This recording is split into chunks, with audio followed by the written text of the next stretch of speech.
Next question है IIT JEE 2019 का, जो कि circumcircle incircle inscribed orthocentre and centroid of a triangle पर based है। इसमें पहला क्वेश्चन हमसे कह रहा है 2 vertices of a triangle are 0, 2 and 4, 3। If its orthocentre is at the origin then its third vertex lies in which quadrant. तो इसमें जो थर्ड वर्टेक्स है वो किस क्वाड्रेंट में लाई कर रहा है ये हमें पता करना है। तो आइए इस क्वेश्चन को करते हैं हम लोग सॉल्व। तो यहाँ पर सबसे पहले मैं एक रफली डायग्राम बनाऊंगा और इसको सॉल्व करने का प्रयास करूँगा। तो यहाँ पर एक रफली डायग्राम में मैंने बना लिया कि ये एक ट्रेंगल है मेरा, दिस इज ट्रेंगल ABC, और इसके जो कोऑर्डिनेट जो दिए हुए हैं वो 0 to B का मैंने मान लिया और जो है C का 4, 3 मान लिया। मुझे पता करना है A कोऑर्डिनेट।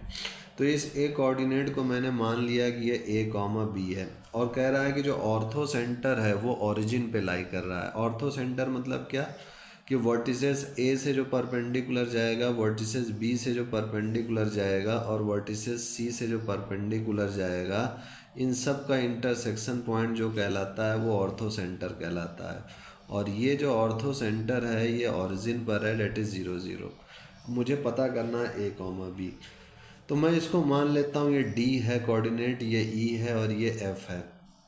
अगर मैं यहाँ पर मुझे A और B पता करनी है तो मैं क्या करता हूँ कि यहाँ पर एक ट्रिक लगाता हूँ कि सबसे पहले मैं इनके स्लोप पता कर लेता हूँ। AD का स्लोप और क्या कहते हैं कोई और एल्टीट्यूड का स्लोप पता कर लेता हूँ। इतने सारे एल्टीट्यूड किसी 2 एल्टीट्यूड का स्लोप पता कर लेता हूँ। तो सबसे पहले जो मैंने माना है उसको पहले मैं लिख देता हूँ। तो यहाँ मैं लिखूँगा सबसे पहले let ABC be a given triangle with vertices B0, 2 and C4, 3। और दूसरी चीज़ मैंने मानी यहाँ पर let third vertex A, B, ये मैंने माना है। तो अब यहाँ पर DEF तो मैंने पॉइंट्स मान लिए हैं इस फुट ऑफ परपेंडिकुलर के, तो इतना तो लिखने की ज़रूरत है नहीं, आप समझ रहे होंगे। तो यहाँ पर सबसे पहले मैं देख सकता हूँ कि AD जो है परपेंडिकुलर है BC के, ठीक है। AD जो है परपेंडिकुलर है BC के, तो यानी इसका स्लोप अगर M1 है और इसका स्लोप BC का मैं M2 मानूँ तो हम लोगों ने क्या पढ़ा था, slope of M1 into M2 equal to -1 होता है। तो यहाँ मैं लिख देता हूँ slope of M1 into M2, this is -1। Perpendicular अगर होंगे तो उनका जो स्लोप होगा उनका प्रोडक्ट -1 के इक्वल होगा। अब यहाँ पर जो है जो AD का स्लोप है और जो AO का स्लोप है दोनों सेम होगा क्योंकि एक ही लाइन में लाई कर रहे हैं। तो मैं यहाँ पर अगर ये स्लोप AD का मैं निकाल रहा हूँ तो जो स्लोप ऑफ AD होगा, ये ध्यान रखिएगा, स्लोप ऑफ AD जो होगा वो स्लोप ऑफ AO के ही इक्वल होगा क्योंकि वह एक ही लाइन में आगे प्रोड्यूस करके सेम ही लाइन पे पॉइंट लाई कर रहा है। तो ये कॉन्सेप्ट का यूज़ करेंगे। तो सबसे पहले मैं स्लोप ऑफ AO लिख दूंगा। तो AO क्या हो जाएगा मेरे पास, y2 माइनस y1 यानी B minus 0 upon x2 minus x1 यानी A minus 0, this is multiply by M2 मेरा क्या है BC का तो साफ साफ दिख रहा है कि ये y2 हो गया मेरा, ये x2 हो गया, ये y1 हो गया, x1 हो गया। तो y2 माइनस y1 करूँगा, this is 3 minus 2 upon 4 minus 0, this is equal to -1। अब मैं इसको सॉल्व करूँगा आगे। तो B upon A into 3 minus 2 1, 4 minus 0 4, this is equal to -1। तो यहाँ से B की वैल्यू आ गई मेरे पास -4A। तो B plus 4A is equal to 0 हो गया मेरा। तो ये B प्लस 4A जो 0 हो गया, इसको इक्वेशन फर्स्ट में मान लेता हूँ।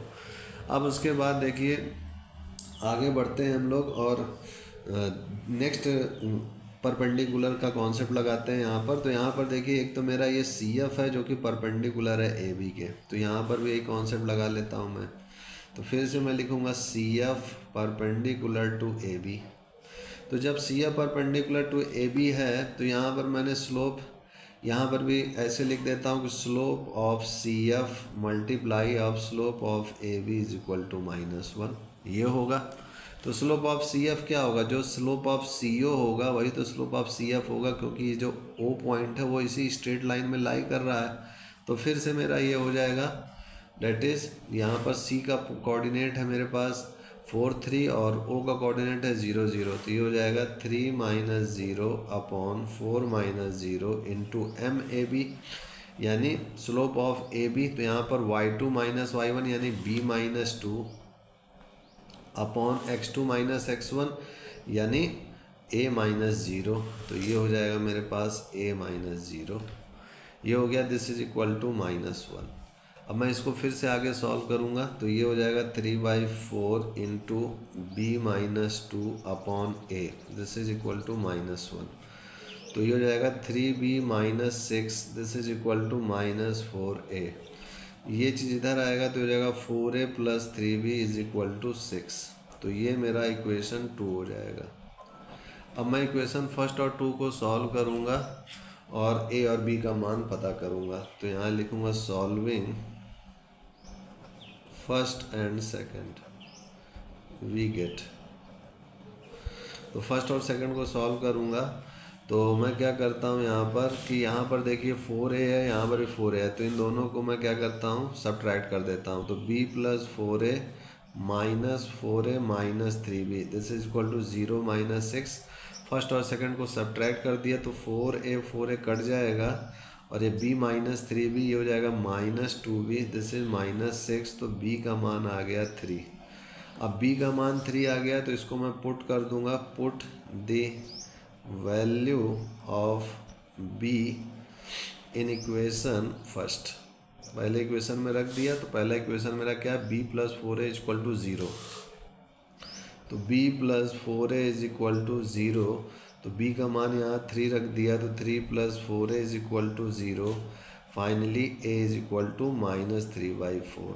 तो यही मेरा कोऑर्डिनेट आ गया, यानी a का कोऑर्डिनेट आया -3/4 और 3।